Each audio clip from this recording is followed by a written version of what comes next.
Facial hair is pretty great. It keeps your face warm, it strengthens the jawline, and it makes eating anything involving pastry into a living nightmare. Don't you eat my pastry? No?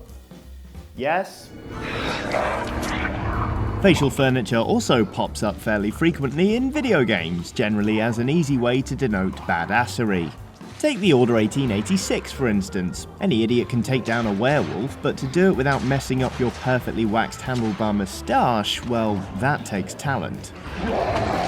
Adam Jensen's exquisitely sculpted beard is another good example of facial hair for badassery's sake, even if it does make him look a little bit like Craig David. I'd like to see Craig David punch through a wall though. But the thing is, facial hair is actually one of gaming's most underrated narrative devices, because who doesn't enjoy a good I've gone off the deep end beard? Take Max Payne 3. Rockstar Sam Houser talked up the shooty thriller before release by saying this is Max as we've never seen him before, a few years older, more world-weary and cynical than ever, i.e. he's got a beard now. Nothing says my career's in ruins and I'm drinking myself to death like throwing away your razor and donning a hideous shirt. Believe me, I'd know.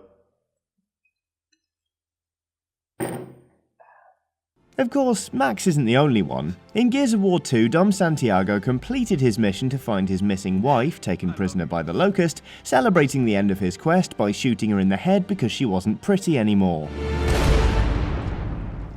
Santiago spent the rest of the game generally not taking it very well, as I guess should be expected from someone who's just put a round in his wife's skull. But the gravity of Dom's situation didn't really hit home until the announcement trailer for Gears of War 3, when he turned up wearing half a moose on his jaw. Look at him there, getting knocked down, not giving a damn about his impending death, looking vaguely irritated when Marcus saves him and he has to carry on living. That is how you rock a grief beard. Garrus would have been rocking the exact same one for the entirety of Mass Effect 3 if BioWare had thought they could blag it. After what I've been through lately, calibrating a giant gun is a vacation. Honourable mention in the grief beard category goes to Ezio Auditore, who turned up for Assassin's Creed Brotherhood, looking all bristly. Sure, I watched my dad and brothers die, but don't worry too much, it says. I channeled my grief into this excellent beard, and now I'm the leader of the Assassins. Coincidence? I think not. There's even a bit in his moustache that won't grow because of the scar he got at the start of Assassin's Creed 2 before everything went tits up, so Ezio always remembers where he comes from. See? That's why Ubisoft said women are too hard to animate and make into fully fledged characters. How are we supposed to track their emotional development if they can't grow a poignant beard? Exactly.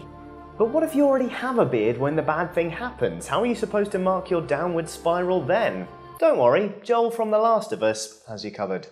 At the start of The Last of Us, Joel already has a beard, mainly because he is a gentleman and appreciates the finer things in life. Add to that a bit of apocalypse and one dead daughter though, and Joel's beard grows, quite literally, into the face ferret it was always destined to be.